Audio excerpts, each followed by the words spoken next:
Good evening everyone. आज BEGS 185 इसका जो प्रीवियस ईयर क्वेश्चन पेपर था, ठीक है, वो समझेंगे अपन। और इस सब्जेक्ट का नाम आप जानते ही, इंग्लिश लैंग्वेज टीचिंग। तो इसका जो पर्पज है इस बुक का, तो वो है कि किस तरह से जो टीचर है या फिर इंस्ट्रक्टर है वो लर्नर्स को बेहतर चीज़ें सिखा पाए, ताकि वो अपनी लाइफ में उन चीज़ों को इम्प्लीमेंट करके आगे बढ़ सके और इंग्लिश लैंग्वेज पर अपनी कमांड अपना स्ट्रोंग कर सकें। ठीक है, तो इस पेपर का जो नेचर है वो समझ लेते हैं। ये जो पेपर है दोस्तों, 100 नंबर का आता है आपका पेपर, ठीक है। और इस 100 नंबर में आपको 8 में से 5 सवाल अटेम्प्ट करने हैं, राइट। तो पहला जो सवाल था दोस्तों, इसमें था importance of evaluating text book, यानी कि टेक्स्ट बुक को इवेल्युएट करने का फायदा क्या है, ठीक है। तो मैं आपको जस्ट रीड करके बता देता हूँ। Text book evaluation is an important part of the educational process as it helps to ensure that the material presented in textbook is accurate। तो टेक्स्ट बुक को जब डिजाइन किया जाता है, इसको बनाया जाता है, तो दोस्तों ये इंश्योर किया जाता है कि एजुकेशन प्रोसेस में इसका एक इम्पोर्टेंट रोल प्ले हो, और ताकि जो लर्नर्स हैं वो इनसे चीजें सीख पाएं। आगे लिखा है up to date and appropriate for the intended audience, मतलब जो ऑडियंस को चाहिए, लर्नर्स को चाहिए सीखने के लिए, मतलब अप टू डेट हो कंटेंट, ठीक है। वो जो कंटेंट हो, जो लिखा हो किताब में, वो पुराना ना हो, और इस तरह का हो कि वो चीजें सीख पाएं और रियल लाइफ में उसको इम्प्लीमेंट कर पाए। It also helps to identify any areas of content that helps to identify any areas of content that may be missing or should be expanded upon। तो जो चीजें मिसिंग होती हैं ओल्ड टेक्स्ट बुक में, उसको refine करके कुछ नई टेक्स्ट बुक तैयार की जाती है, ताकि लर्नर्स को बेहतर चीजें सीखने के लिए मिले। Text book evaluation is important to ensure that students are provided with the best possible educational material। तो जो लर्नर्स होता है उनके लिए बेहतर एजुकेशनल मटेरियल उपलब्ध करवा सकें, ऐसी व्यवस्था की जाती है, इसलिए टेक्स्ट बुक को इवेल्यूएट करना जरूरी होता है। So they can be adequately prepared for the future, यानी कि वो अपने भविष्य के लिए, फ्यूचर के लिए पर्याप्त रूप से तैयार हो सकें और चीज़ों को अप्लाई कर सकें। ये है इम्पोर्टेंस किसी भी टेक्स्ट बुक को, यानी कि जो भी किताब होती है जो लर्नर्स को सिखाई जाती है, स्टूडेंट को सिखाई जाती है, उसको इवैल्यूएट करने का इम्पोर्टेंस, ठीक है। तो इस पेपर में ना बहुत सारे सवाल थे, मैंने सारे ही सवालों को कवर किया है। इससे थोड़ा अपने को आइडिया मिलेगा कि इस पेपर में किस तरह से अपने को आंसर अटेम्प्ट करने होते हैं और लैंग्वेज क्या होती है लिखने की, ठीक है। आगे है दोस्तों इन्वॉल्वमेंट गैप। मैं आपको सबसे पहले बता देता हूँ, ये जो दूसरा सवाल है, पहले ही सवाल में दूसरा सवाल, ये आपका यूनिट नंबर 2 में आया हुआ है। वहां पर एक छोटा सा टॉपिक है, characteristics of under privileged learners, यानी कि जो लर्नर्स होता है उनके सामने मतलब क्या क्या डिफिकल्टीज आती हैं। तो उसमें दोस्तों 6 पॉइंट बता रखे हैं। उस 6 पॉइंट में चौथा पॉइंट आया है इन्वॉल्वमेंट गैप।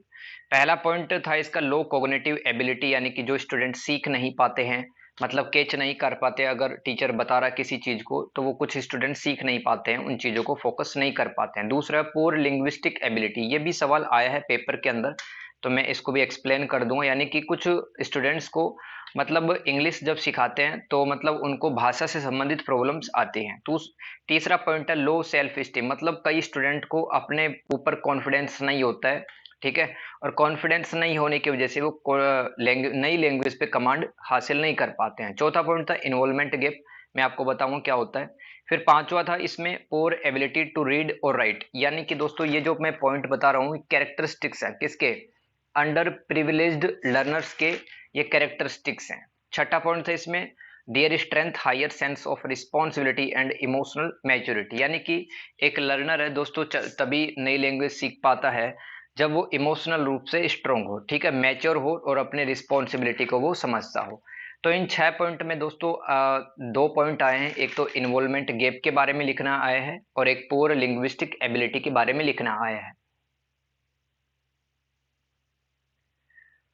ठीक है। तो अपना जो दूसरा पॉइंट था, ठीक है, अगर आपको वॉइस नहीं आ रही थी इतने टाइम से तो आप वीडियो को देख लेना। दोस्तों पहला जो सवाल था ना, मतलब मैंने कहा था 100 नंबर का पेपर आता है, आपको 8 में से 5 सवाल अटेम्प्ट करने होते हैं, ठीक है। तो इसमें इंपॉर्टेंस ऑफ एलुटिंग टेक्स्ट बुक का एक सवाल आया था। टेक्स्ट बुक एवेल्यूएट करने का फायदा क्या होता है, मतलब स्टूडेंट्स को up to date content provide की जा सके ताकि उनको फ्यूचर में हेल्प्स मिल सके। ये पहले सवाल का आंसर था, इस तरह से मैंने डिजाइन करके लिखा है, ठीक है। तो टेक्स्ट बुक को एवेल्यूएट करने का फायदा ये होता है कि स्टूडेंट को मतलब best possible educational material provide हम करवा सके ताकि वो फ्यूचर के लिए एडुकेटली प्रिपेयर्ड हो सके। दूसरा है दोस्तों इन्वॉल्वमेंट गैप। अब दोस्तों आपका यूनिट नंबर 2 में ये सवाल आया, एक छोटा सा टॉपिक रहा है, ठीक है, characteristics of under privileged learners, ठीक है। इसमें 6 पॉइंट थे, अभी बताया है, वापस से बता देता हूँ। लो कॉग्निटिव एबिलिटीज, दूसरा था पुअर लिंग्विस्टिक एबिलिटी, तीसरा है लो सेल्फ स्टीम, चौथा है इन्वॉल्वमेंट गैप जो पूछा गया पेपर में, पांचवा पॉइंट है पुअर एबिलिटी टू रीड और राइट, मतलब कुछ स्टूडेंट ना तो लिख पाते हैं ना फिर समझ पाते हैं, ठीक है, जो लिखा हुआ है। छठा पॉइंट था their strength higher sense of responsibility and emotional maturity, तो जो स्टूडेंट या फिर कोई लर्नर होता है, ठीक है, वो तभी है ना किसी लैंग्वेज पे कमांड हासिल कर पाता जब वो इमोशनल रूप से मैच्योर हो और अपनी रिस्पॉन्सिबिलिटी को समझता हो। तो ये कैरेक्टरिस्टिक्स होते हैं किसी भी अनप्रिविलेज्ड लर्नर्स के लिए। दोस्तों इसमें 6 पॉइंट है, इसमें से इन्वॉल्वमेंट गैप समझते हैं, तो क्या लिखा हुआ है इसके अंदर, un underprivileged learners have been found to have low motivation to learn, यानी कि जो अनप्रिविलेज्ड स्टूडेंट होता है ना उसके पास में कम मोटिवेशन होता है, इसलिए वो कम चीजें सीख पाता है।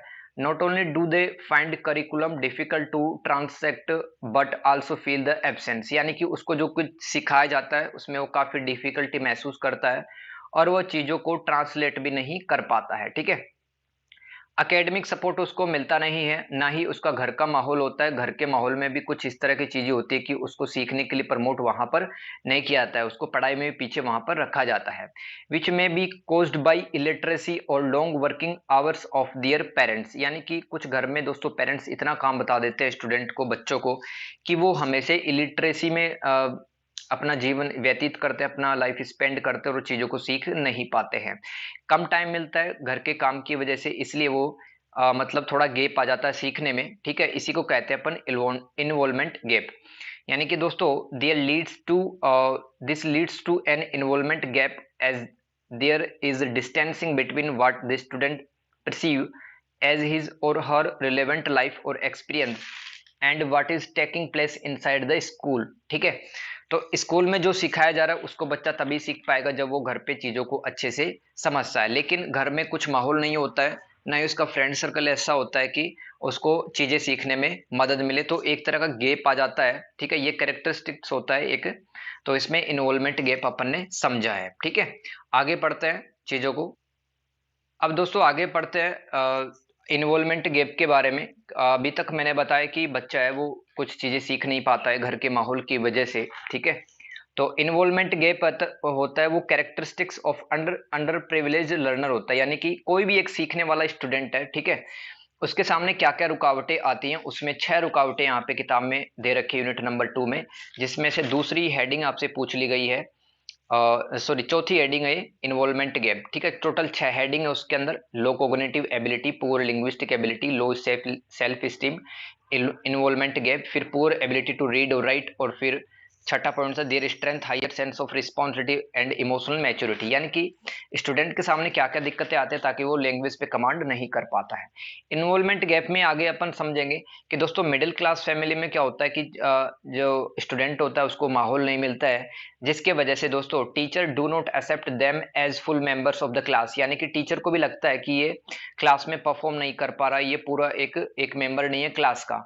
Often they are not involve in the discussions as the teacher subtly make them feel that they would not be able to contribute, यानी कि टीचर अगर क्लास के अंदर ग्रुप डिस्कशन के लिए कहता है तो भी वो बच्चा हमेशा पीछे रहता है और चीजों में पार्टिसिपेट नहीं करता है, ना चीजें बताता है ना फिर पूछता है, ठीक है। इसलिए वो बच्चा रह जाता है, एक प्रकार का गैप आ जाता है, उस गैप को इन्वॉल्वमेंट गैप अपन कहते हैं लर्निंग में, ठीक है। They watch the class go by and feel that is happening in the classroom is not relevant to their lives and their lost interest, thus lost interest whereby their involvement and performance both got affected। तो जिस बच्चे को लगता है कि class के अंदर जो सिखाया जा रहा है उसके लिए वो महत्वपूर्ण नहीं है, उसके लिए वो रिलेवेंट नहीं है, तो उसको लगता है कि मतलब ये मेरे लिए कोई काम की चीज नहीं है, इसलिए उसका इंटरेस्ट ना वो मतलब टीचर जो सिखाता है समय के साथ में उसका इंटरेस्ट चला जाता है, इसलिए दोस्तों वो पीछे रह जाता है और इसी गैप को इन्वॉल्वमेंट गैप कहते हैं। This distancing process continues from one class to next class. तो जैसे कोई स्टूडेंट है, मतलब 10th क्लास के अंदर है, तो उसने चीजें नहीं सीखी हैं, चीजों में इंटरेस्ट नहीं लिया है, किताबों में वो इंटरेस्ट नहीं लेता, तो अगली क्लास के अंदर भी 11वीं क्लास के अंदर जब होगा उसका एडमिशन, तब भी वो 11वीं क्लास में पीछे रहेगा। तो ये हमने मतलब कैरेक्टरिस्टिक समझा है। अब इसमें दूसरा कैरेक्टरिस्टिक्स है दोस्तों, पुअर लिंग्विस्टिक एबिलिटी, ठीक है, जो आपके पेपर में पूछा गया है। तो इन 6 में से है ना कोई सा भी आ सकता है, दो तो पिछले वाले पेपर में पूछे गए थे। तो पुअर लिंग्विस्टिक एबिलिटी का मतलब होता है कि the unprivileged learners lack experiences that generate ideas about what they can talk और राइट। मतलब कि जो अनप्रिविलेज्ड स्टूडेंट रहता है या लर्नर रहता है, उसके पास में थोड़ा कम एक्सपीरियंस होता है ना, ठीक है। और कम एक्सपीरियंस होने की वजह से, कम प्रैक्टिस होने की वजह से वो इंग्लिश के अंदर बात नहीं कर पाता है और स्टूडेंट से, और ना ही इंग्लिश लिख पाता है। In addition to the experiential deficiency, they often have poor developed verbal patterns. यानी कि दोस्तों अगर टीचर उससे कुछ पूछता भी है, तो उसके पास में इतना एक्सपीरियंस नहीं होता है कि वो चीजों को बता सके। आगे अपन इसी सवाल को कंटिन्यू करेंगे। पुअर लिंग्विस्टिक एबिलिटी क्या होता है दोस्तों? लिंग्विस्टिक का मतलब होता है भाषा से संबंधित, लैंग्वेज से संबंधित। तो उसी के बारे में यहाँ पे लिखा हुआ है कि दिस डेफिशिएंसी, डेफिशिएंसी का मतलब कमी, इज कोज्ड ड्यू टू, मतलब जिसके कारण से इन एडिक्वेट सोशल इंटरेक्शन, बच्चा है वो पर्याप्त रूप से, मतलब सामाजिक रूप से पर्याप्त इंटरेक्शन नहीं कर पाता, दूसरे बच्चों से बोल नहीं पाता है उसी लैंग्वेज में। And it comes in the way of understanding what the teacher says in the class और व्हाट द नेक्स्ट कंटेंट्स। मतलब कि टीचर जो भी आगे आने वाले टाइम पे उसको पढ़ाएगा, वो भी चीजें उसको समझ में नहीं आएंगी। Since the standard language is used, the learners can not often fully comprehend what is spoken और रिटन। यानी कि दोस्तों जो लैंग्वेज में बच्चा पढ़ रहा है, ठीक है, उस लैंग्वेज पर उसकी कमांड नहीं होने की वजह से, उसकी समझ पर्याप्त नहीं होने की वजह से, वो बच्चा है पूरी तरह से चीजों को समझ नहीं पाता है। कॉम्प्रीहेंड का मतलब होता है किसी चीज को समझना, किसी चीज को एक्सप्लेन करना, ठीक है। तो जो टीचर एक्सप्लेन करता है क्लास के अंदर, जो बोलता है उसको भी समझ नहीं पाता है, टीचर जो लिखता है उसको भी लिख नहीं पाता है। आगे लिखा हुआ दोस्तों, English appears very alien to these learners and there is a gap between the learners. Alien का मतलब होता है जिसके बारे में अपने को नॉलेज नहीं होता है। तो इंग्लिश उस बच्चे के लिए एक ऐसी लैंग्वेज बन जाती है जैसे कि अपने लिए एलियन होते हैं, हम एलियन को जानते नहीं है, देखते नहीं है, ठीक है। तो उसी तरह से दोस्तों वो उस लैंग्वेज पे कभी कमांड नहीं हासिल कर पाता है। The language deficit hampers, hampers का मतलब होता है बाधा अथवा रुकावट। तो the language deficit hampers the development of high level cognitive analytical abilities because the student is always kept at the remedial level।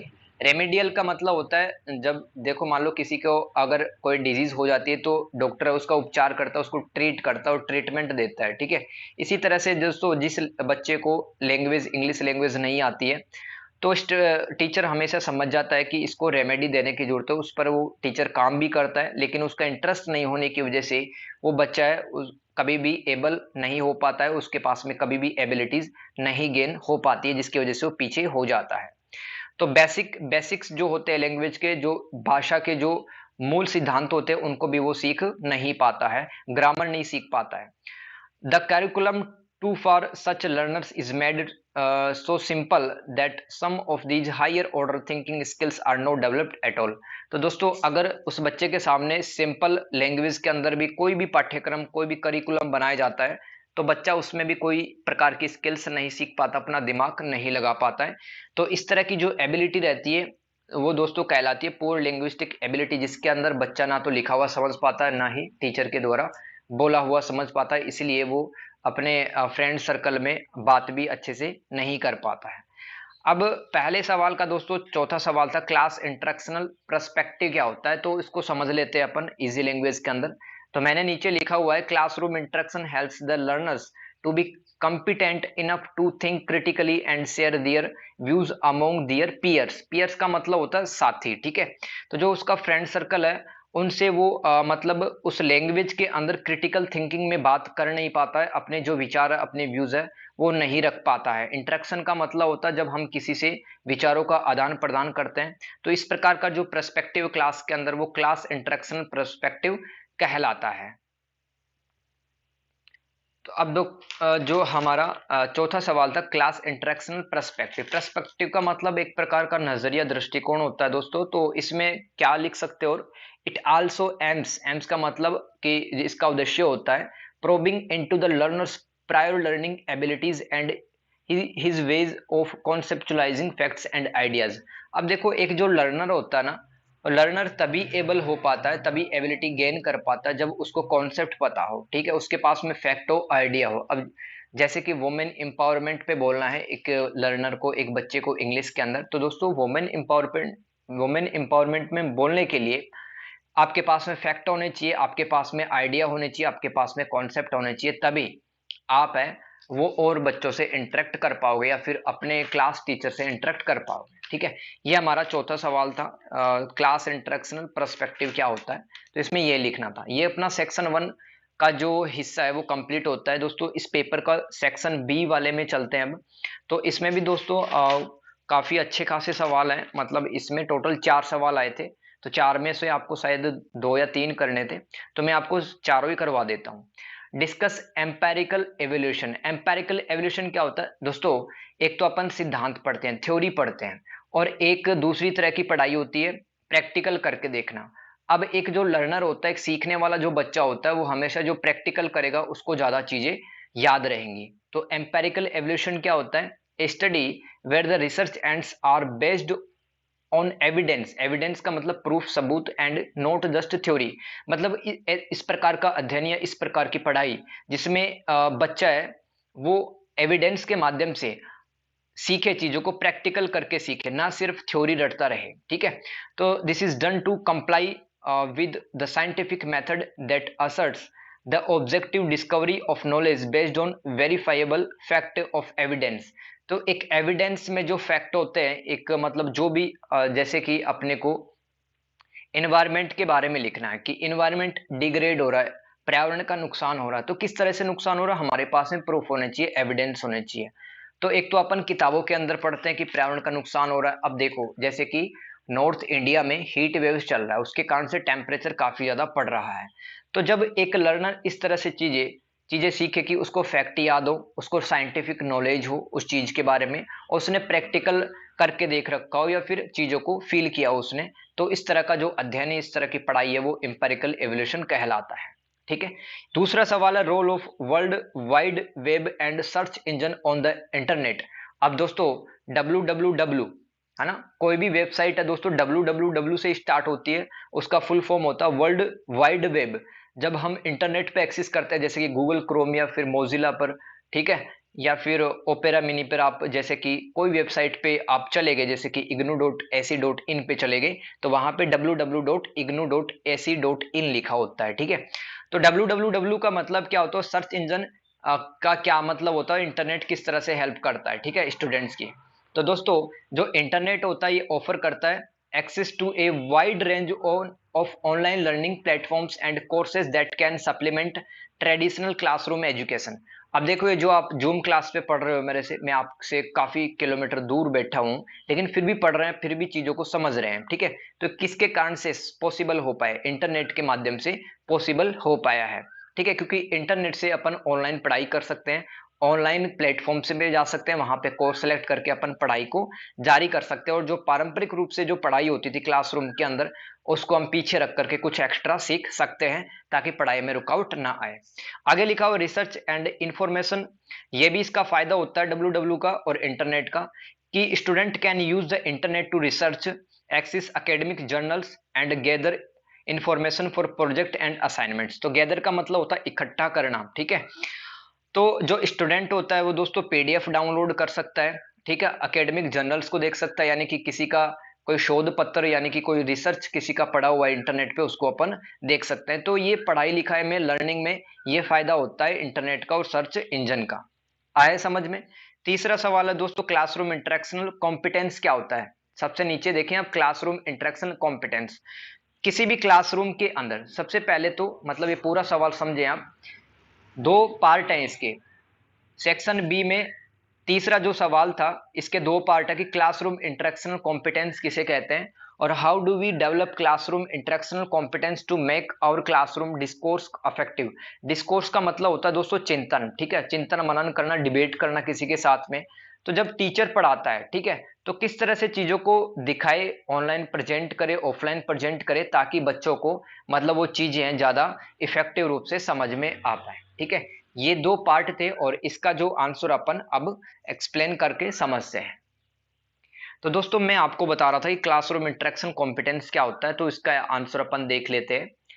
तो teachers and learners ability to use the interaction as a tool for mediating and assisting learning with the goal of enhancing opportunities for learning. अब इसके अंदर दोस्तों दो चार vocabulary आई हैं, तो उनका अपन हिंदी में मीनिंग देख लेते हैं। इंटरेक्शन का मतलब आप समझते हैं कि जब टीचर पढ़ाता है बच्चों को, ठीक है, वो ग्राफ से पढ़ा रहा है, वो स्लाइड से पढ़ा रहा है, पीपीटी से पढ़ा रहा है, वो हो गया उसका इंटरेक्शन, ठीक है, बच्चों से सवाल जवाब पूछता रहता है, वो इंटरेक्शन हो गया। टूल का मतलब क्या होता है, एक प्रकार का साधन। मेडिएटिंग का मतलब होता है जैसे कि कोई एक टीचर है, वो एलईडी के माध्यम से पढ़ा रहा है, डिजिटल बोर्ड के माध्यम से पढ़ा रहा है, तो वो एक प्रकार का टूल है। और मेडिएटिंग का मतलब है जिसके माध्यम से वो पढ़ा रहा है, ठीक है, तो जो जिसकी सहायता कर रहा है। असिस्टिंग का मतलब मदद करना। तो क्लासरूम इंटरेक्शन कॉम्पिटेंस का मतलब होता है कि जब कोई एक टीचर बच्चों को इस तरह से चीज पढ़ाए, ठीक है, किसी साधन का यूज करके, किसी टूल का यूज करके, ताकि बच्चे हैं वो ज्यादा सीख पाए। और टीचर का एक लक्ष्य होता है, गोल होता है, ताकि चीजों को वो अच्छे से समझा सके और बच्चों के सामने अपॉर्चुनिटी क्रिएट करे। अब देखो जैसे कि मैं अभी तो ऑनलाइन पढ़ा रहा हूँ आपको, मेरे सामने इतनी ज्यादा अपॉर्चुनिटी नहीं है, लेकिन अगर मेरे पास में डिजिटल बोर्ड होता तो वहां पर मैं आपको पढ़ाता, वहां पर ज्यादा चीजें समझा पाता।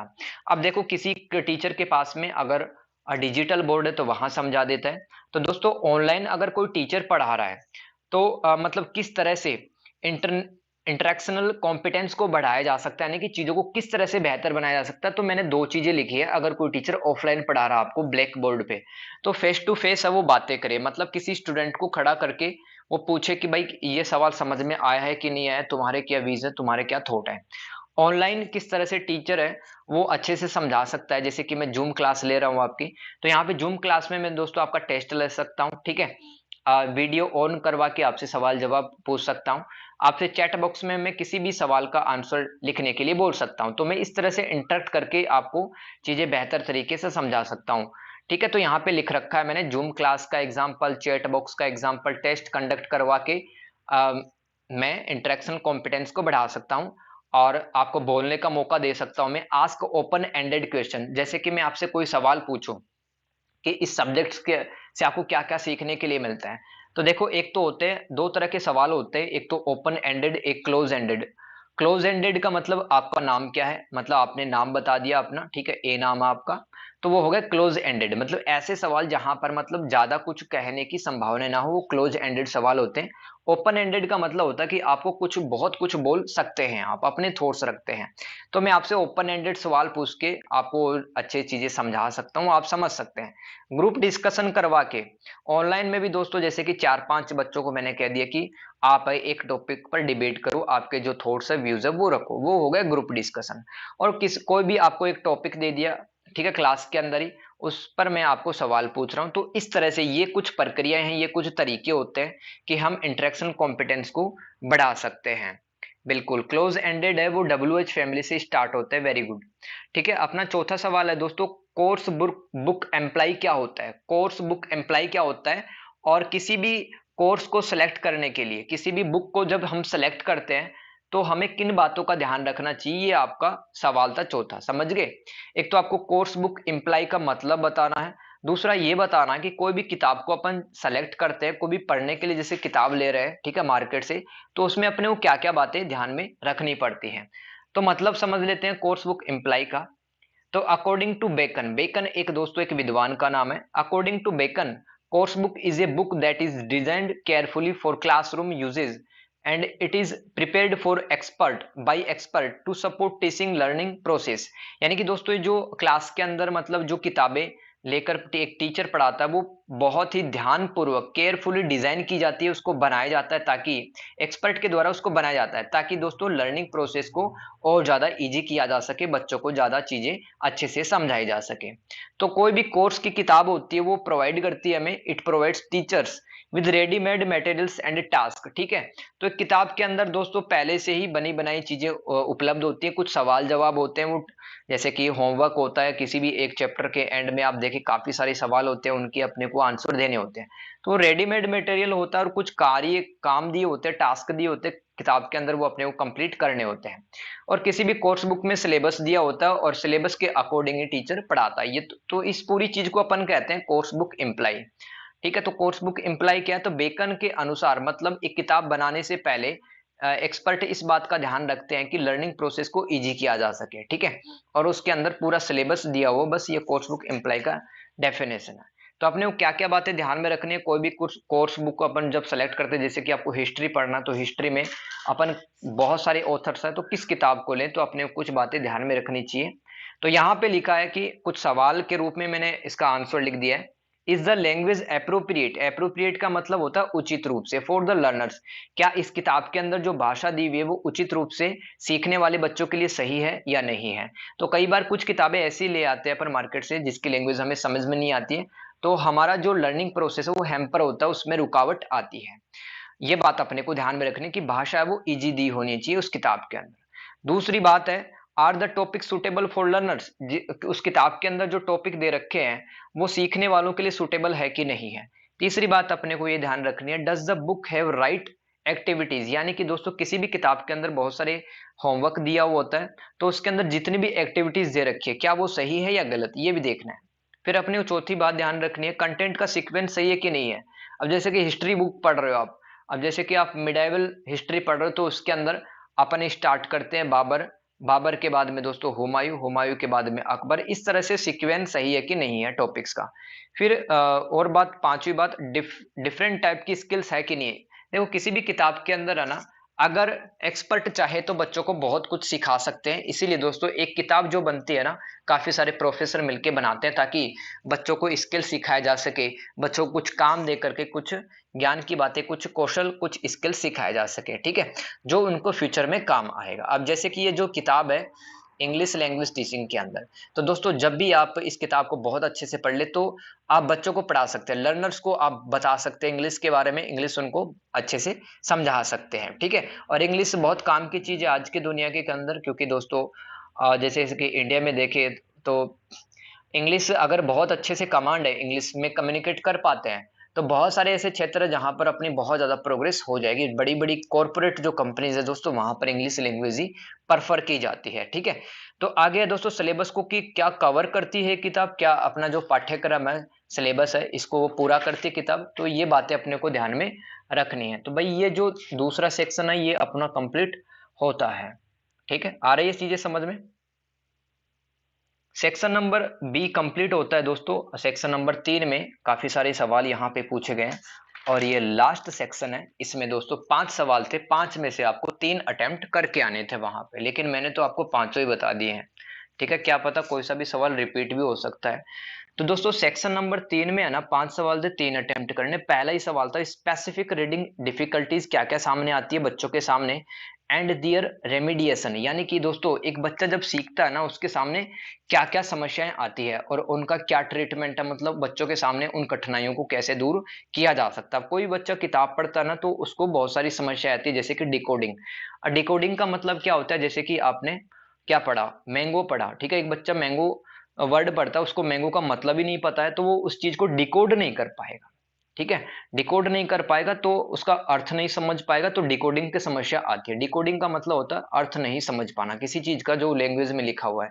अब जैसे कि मेरे सामने कोई टर्किश लैंग्वेज का कोई वर्ड लिखा हो तो मैं नहीं समझ पाऊंगा, उसको डिकोड नहीं कर पाऊंगा मैं, ठीक है। और दूसरी समस्या बच्चों के सामने आती है ओरल, यानी कि बच्चे हैं वो अपने मुंह से उस वर्ड्स को बोल नहीं पाते हैं। तीसरी स्पेलिंग मिस्टेक्स के मतलब ढंग से उस चीज का उच्चारण नहीं कर पाते हैं, बोल नहीं पाते हैं बच्चे। स्पेल नहीं कर पाते। फिर है फ्लुएंसी, यानी कि उस सेंटेंस को, इंग्लिश के अंदर कोई भी सेंटेंस होता है उसको पढ़ते टाइम बच्चे हैं फ्लुएंट नहीं हो पाते, यानी कि अटक अटक के बोलते रहते हैं, तो ये भी एक रुकावट होती है, डिफिकल्टी होती है। लास्ट लिख सकते हैं आप, they don't understand the actual meaning of the comprehension. Comprehension का मतलब होता है पैराग्राफ, ठीक है। तो दोस्तों जो बच्चे पढ़ते हैं, जिसको लैंग्वेज पे कमांड नहीं है, इंग्लिश जिसको कम आती है, बिल्कुल नहीं आती है, तो जो चीज लिखा हो उसके सामने, जो पैराग्राफ लिखा हुआ, कॉम्प्रिहेंशन लिखा हो, उसको अच्छे से समझ नहीं पाते हैं। ये कुछ डिफिकल्टीज आते हैं। अब इन डिफिकल्टीज को दूर करने के लिए एक टीचर क्या कर सकता है दोस्तों, वो रेमेडी मैंने लिखी है। रेमेडी का मतलब क्या इलाज हो सकता है, क्या ट्रीटमेंट हो सकता है। तो एक जो टीचर होता है वो सबसे पहले तो प्रॉब्लम को एड्रेस करे, यानी कि कोई भी समस्या अगर बच्चे के सामने आती है, जैसे कि वो स्पेलिंग्स को गलत ढंग से बोल रहा है, तो उसको बोले कि इस चीज को इस तरह से बोलना है। फिर रीडिंग स्किल्स पर काम करें, यानी कि बच्चे जिस हिसाब से पढ़ते हैं, पढ़ने का एक तरीका बताए टीचर। फिर है फाउंडेशन स्ट्रॉन्ग करे, बच्चों को वोकैब सिखाए जाए, टेंस सिखाए जाए। फाउंडेशन अगर मजबूत होगा, आधार मजबूत होता है किसी बच्चे का, तो बच्चा आराम से उस लैंग्वेज को सीखता चला जाता है। फिर है ओरली मिस स्पेल्ड वर्ड्स को ठीक करे, यानी कि जो मुंह से जो बच्चे बोलते हैं, ठीक है, लैंग्वेज को पढ़ते टाइम, ठीक है, तो कई वर्ड्स को है ना वो मिस स्पेल्ड कर जाते हैं, यानी कि वर्ड्स को अच्छे से बोल नहीं पाते हैं, राइट। तो उन उन दिक्कतों पर टीचर काम करे, उसको दूर करे। फिर होता है फोनेमिक अवेयरनेस, यानी कि दोस्तों हर एक वर्ड को बोलने का एक निश्चित तरीका होता है, कहाँ गैप लेना है, कौन सा वर्ड, कौन सा अल्फाबेट साइलेंट होता है, बच्चों को बताना, ठीक है। फिर होता है लेटर साउंड रिलेशनशिप। अब दोस्तों किसी भी लेटर का ना, किसी लेटर में है ना जो अल्फाबेट आते हैं उसका निश्चित प्रकार का एक साउंड होता है, तो बच्चों को बताया जाए कि आप इंपोर्टेंस को इस तरह से बोले, मॉनिटरिंग को इस तरह से बोले, लर्नर को इस तरह से बोले, ठीक है, इग्नू को इस तरह से बोले आप, राइट। तो इंग्लिश के जो वर्ड होते हैं ना, इंग्लिश के वर्ड में अल्फाबेट होते हैं, उनका निश्चित साउंड होता है, तो लेटर साउंड रिलेशनशिप को अच्छे से टीचर बताए। फिर होता है दोस्तों डिकोडिंग और इनकोडिंग। डिकोडिंग का मतलब वही कि जो चीज, जो अक्सर जो वर्ड्स बच्चे सीख रहे हैं, जो पढ़ रहे हैं, उनको उनको पढ़ करके अच्छे से उच्चारण करके उनका मतलब अच्छे से समझ लिया, तो उस चीज को अपन डिकोड कर लेते हैं। अब ये सवाल अपना कंप्लीट होता है, बच्चों के सामने क्या समस्या आती है पढ़ते टाइम, उनको कैसे दूर किया जा सकता है। दूसरा सवाल है importance of monitoring in the classroom. Monitoring का मतलब क्या होता है, जैसे कि एक टीचर ने कोई होमवर्क दे दिया चलती क्लास में, ऑफलाइन की बात कर रहा हूँ, तो टीचर है ना, मतलब घूम घूम कर पूरी क्लास के अंदर वो बच्चों को देखता है कि बच्चे किस तरह से लिख रहे हैं, क्या कोई बच्चा सो तो नहीं गया क्लास के अंदर, ठीक है। तो ये मॉनिटरिंग का मतलब क्या होता है, इसका महत्व क्या होता है, वही पढ़ रहे हैं अपन। तो decision making in terms of what to do next, whether to modify the original lesson plan, planning future lessons and giving feedback। तो दोस्तों क्लासरूम में मॉनिटर करने का मतलब होता है कि बच्चे हैं वो डिसीजन ले पाएं कि उनको नेक्स्ट जो सवाल है वो किस तरह से उनको अटेम्प्ट करना है, यानी कि जो नेक्स्ट भी उसका प्लान होगा बच्चों को, या नेक्स्ट भी उसका जो लेसन होगा, यूनिट होगा, ठीक है, उसको किस तरह से उसको रीड करना है, किस तरह से समझना है। तो क्लास के अंदर टीचर ये सब कुछ मॉनिटर करता रहता है, देखता रहता है, जांच करता रहता है इस चीज की, और बच्चों को बताता रहता है, ठीक है। और बच्चों को टाइम आने पे फीडबैक देता रहता है कि मतलब अगर एक चैप्टर पढ़ लिया तो इसके अंदर आपकी क्या गलतियां रही, क्या गलतियां आप सुधार कर सकते हैं, ताकि नेक्स्ट चैप्टर है उस पर आप अच्छे से कमांड हासिल कर सकें, ठीक है। ताकि जो बच्चों की परफॉर्मेंस है वो भी बेहतर होगी, और इससे क्या होता है, क्लास के अंदर एक डिसिप्लिन मेंटेन होता है। अब मान लो एक टीचर आए क्लास के अंदर, ठीक है, उसको कोई मतलब नहीं है बच्चों से, वो 1 घंटा अपना स्पीच देके चला गया, ठीक है। कुछ बच्चे सो गए, कुछ बच्चे आपस में बात कर रहे थे, कुछ बच्चों को मतलब ही नहीं क्लास में, कुछ बच्चों ने पीछे से बंक कर लिया, ठीक है। तो जब एक टीचर है ना अपने स्टूडेंट्स के साथ में इन्वॉल्व होता है, उनको अच्छे से फ्रेंड्स की तरह ट्रीट करता है, ठीक है, उनको अपनी गलतियां बताता है और लैंग्वेज का इंपॉर्टेंस बताता है, हर बच्चा है वो एक्साइट होता है कि मतलब मेरे को चीजें सीखनी है, आगे बढ़ना है। तो हर इस तरह से एक्टिविटी जब होती है क्लास के अंदर, मॉनिटर जब करता है एक टीचर, तो डिसिप्लिन, अनुशासन मेंटेन होता है। आगे लिखा हुआ teachers moving around the class room being aware of how well और पुअरली, यानी कि एक जो टीचर होता है क्लास के अंदर घूमता रहता है कि जो चीजें मैंने बताई हैं, टेस्ट जो मैंने दिया है अभी, या जो भी पार्ट मैंने पढ़ने के लिए इनको दिया है, क्या बच्चे इनको अच्छे से पढ़ पा रहे हैं या नहीं पढ़ पा रहे हैं, तो टीचर इस चीज को मॉनिटर करता है। Students are progressing with their assignments and working with students 1 to 1 एज। तो मान लो क्लास के अंदर कोई असाइनमेंट दे रखा है कि असाइनमेंट आपको करना है आधे घंटे के अंदर या 10 मिनट के अंदर, तो उस चीज को टीचर मॉनिटर करता है। असाइनमेंट में किसी को दिक्कत आती है तो उस दिक्कतों को दूर करने की कोशिश की जाती है ताकि बच्चे वो सीख सके चीजों को। अगर को दो बच्चे मिलकर भी कोई असाइनमेंट बना रहे हैं तो वहां पर भी टीचर है उस असाइनमेंट पे अपना फीडबैक देख सकता है कि बच्चों आपने इस तरह से लिखा है, इसमें ये गलतियां हैं, इसको आप सुधार लो। तो ये इंपोर्टेंस मैंने आपको बताया कि क्लास के अंदर मॉनिटरिंग का क्या बेनिफिट्स होता है। तो दोस्तों हमारा 2 सवाल कंप्लीट हो गया है सेक्शन नंबर 3 में। पहला सवाल था बच्चों को पढ़ते टाइम कौन सी डिफिकल्टीज आती है और किस तरह से इन समस्याओं को दूर किया जा सकता है। दूसरा सवाल था क्लास के अंदर मॉनिटर करने के क्या बेनिफिट होते हैं। तीसरा सवाल है what are the various process and methods used in evaluation, यानी कि दोस्तों जब इवैल्यूएट करता है, जांच करता है टीचर, मान लो किसी भी कोई चीज सिखाया है उन बच्चों को, ठीक है, तो टीचर के पास में कौन से इस तरह के तरीके होते हैं कि वो बच्चों को इवैल्यूएट कर पाए कि कितना नॉलेज हासिल किया है या नहीं किया है। तो मैंने यहाँ पर 3 तरीके बताए हैं। गोल बेस्ड तरीका होता है, एक प्रोसेस बेस्ड होता है, एक आउटकम बेस्ड होता है। गोल बेस्ड में मतलब एक टीचर को मान लो इन्वायरमेंट को प्रोटेक्ट करने की, मतलब जानवरों को बचाना चाहिए, ठीक है, और पेड़ पौधों को प्रोटेक्ट करना चाहिए। वो हमारे लिए काफी ज्यादा काम किया क्योंकि फूड चेन है वो उससे प्रभावित हो सकती है अगर हम बहुत ज्यादा ग्रीडी बन जाएंगे, ग्रीडनेस आ जाएगी।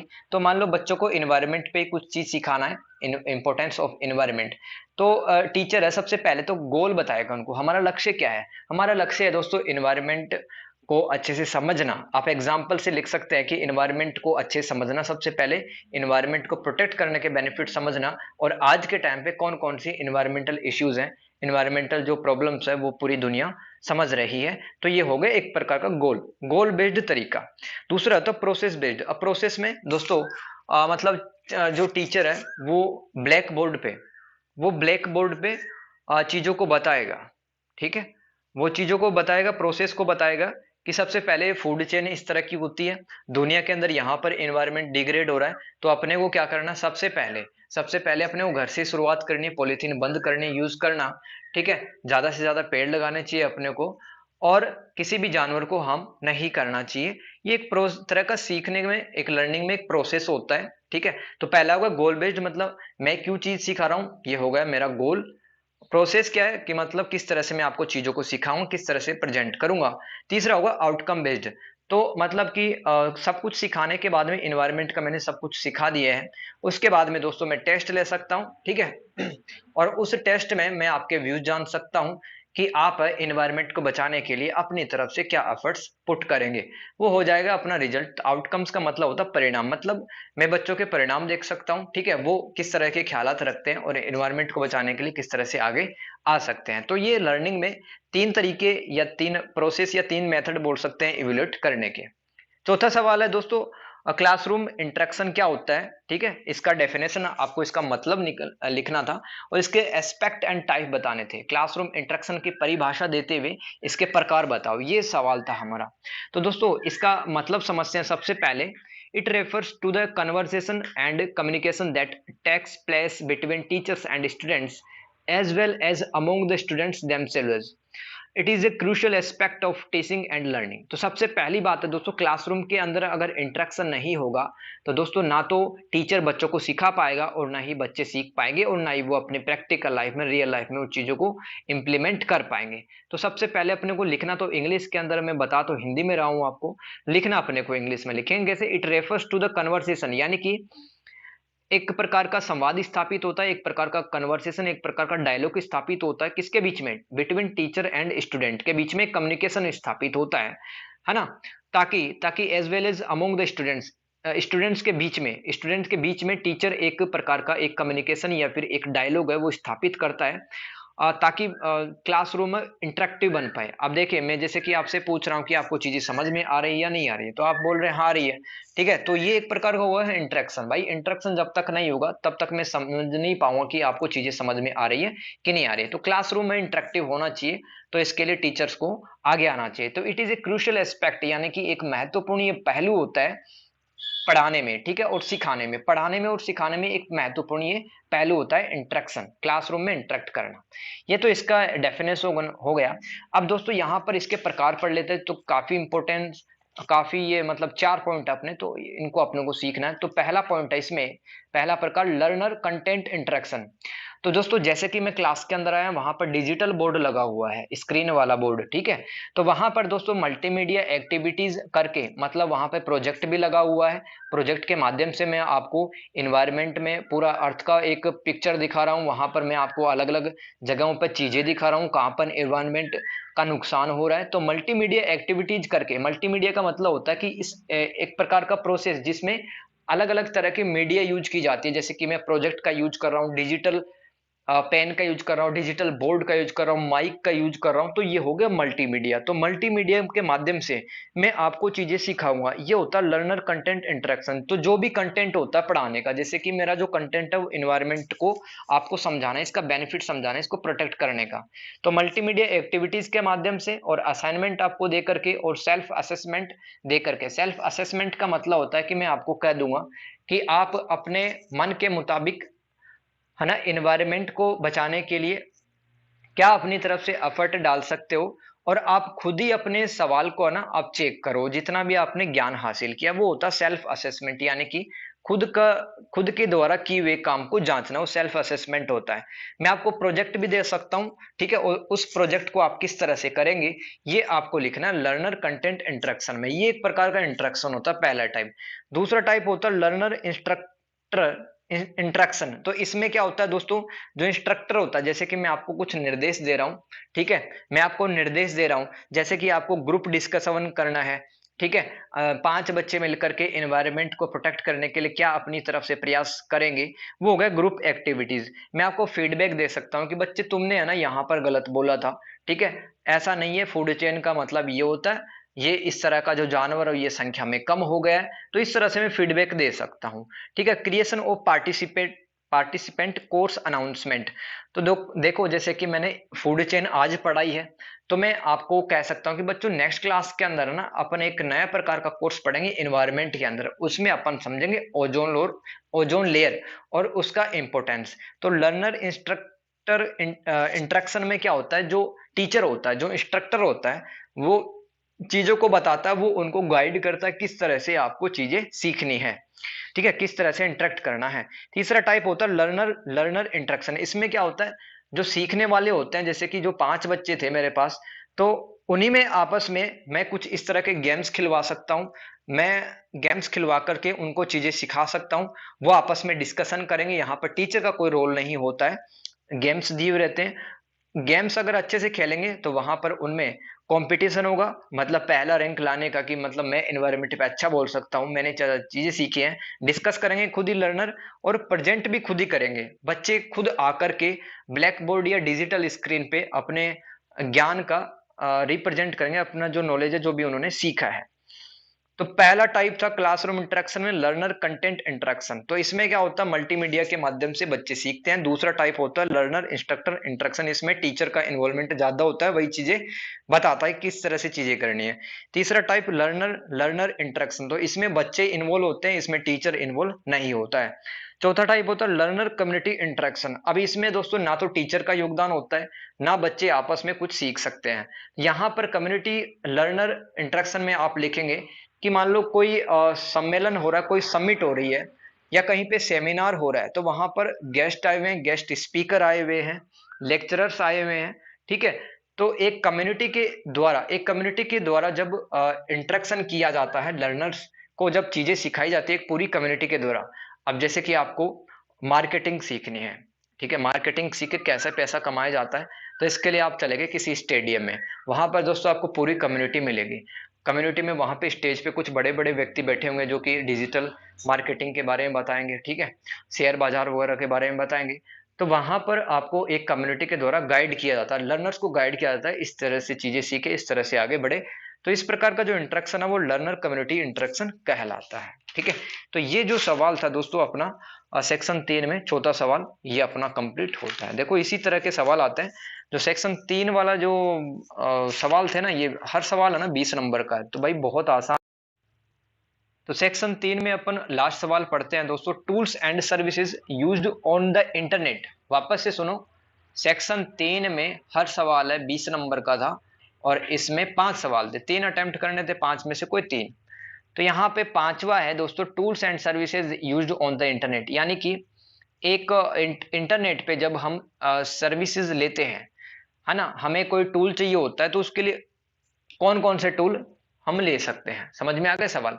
जैसे कि अपने को कोई काम करना है, अब किसी कंपनी में आपको नौकरी करनी है, जॉब लेनी है, तो उसके लिए आप सबसे पहले ईमेल सेंड करते हैं। ईमेल सेंड करते हैं ना कि आप मेरा रिज्यूमे देख लो, मेरा सीसीवी देख लो आप, ठीक है, या सॉरी सीवी देख लो आप, करिकुलम वाइटे। तो जब किसी कंपनी के अंदर नौकरी लेनी होती है तब हम रिज्यूमे उनको सेंड करते हैं। तो यही बता रखा है कि इंटरनेट पे जो सेवाएं अपने को हासिल करनी है उनके लिए कौन कौन से टूल्स यूज करते हैं अपन। तो दोस्तों यहाँ पे है ना, मैंने आपको शॉर्ट में बता दिया है और आप अच्छे से इनके बारे में लिख सकते हो। तो पहला है ईमेल। ईमेल का फुल फॉर्म होता है इलेक्ट्रॉनिक मेल। तो ईमेल के माध्यम से हम किसी को मैसेज भेज सकते हैं, किसी को फोटोग्राफ्स भेज सकते हैं, किसी को अपना रिज्यूमे सेंड कर सकते हैं। ये इंटरनेट का एक पहला टूल होगा जिसके माध्यम से हम किसी प्रकार की कोई सेवा हासिल कर सकते हैं। दूसरा है वॉइस मेल। वॉइस मेल मतलब अपनी आवाज के माध्यम से, जिस प्रकार से व्हाट्सएप पे ऑडियो भेजते हैं अपन, वैसे ही दोस्तों एक प्रकार का मेल होता है जिसमें अपनी आवाज शामिल होती है, ठीक है, राइट। और तीसरा है दोस्तों यहाँ पे www। तो यहाँ पे जैसे कि अपन सर्च इंजन में आते हैं ना, गूगल पे आते हैं, तो वहां पर इस तरह से कोई भी वेबसाइट होती है उसको टाइप करते हैं www.facebook.com, तो वहां पर फेसबुक पे लॉगिन कर लेते हैं। फिर होता है चैट बॉक्स। तो देखें आपकी, मैं आपको बताता हूँ, जैसे कि आप कभी अनअकैडमी या फिर बायजू जैसे प्लेटफॉर्म्स का आपने नाम सुन रखा होगा, है ना, ऑनलाइन टीचिंग प्लेटफॉर्म है। तो वहां पे साइड में है ना, या फिर आप फ्लिपकार्ट खोल के देखें, अगर आपके मोबाइल के अंदर फ्लिपकार्ट है तो वहां पे जाएं आप, ठीक है, क्लास के बाद में। तो वहां पर दोस्तों साइड में है ना एक लड़की या लड़के का एक छोटा सा इमेज फोटो होता है, और वहां पर आपको सुविधा होती है कि आप चैट करके इस सामान के बारे में, जैसे वो कपड़ा खरीदना है उसके बारे में आप रेट पूछ सकते हैं, उस मोबाइल की कोई भी अगर मोबाइल लेना है उसके बारे में जानकारी हासिल कर सकते हैं, ठीक है। तो वो कैसे करते हैं अपन, उसको अपन कहते हैं चैट बोट कहते हैं। यहाँ पे मैंने छोटा सा लिख दिया चैट। तो चैट के माध्यम से बात करके हम इंटरनेट पे सेवाएं हासिल कर सकते हैं। एक और लिखा है इसमें सर्च इंजन। सर्च इंजन का मतलब था गूगल हो गया। गूगल एक दुनिया का सबसे बड़ा सर्च इंजन है, सबसे पॉपुलर सर्च इंजन है। गूगल पर हम सर्च करके नॉलेज हासिल करते हैं, ठीक है।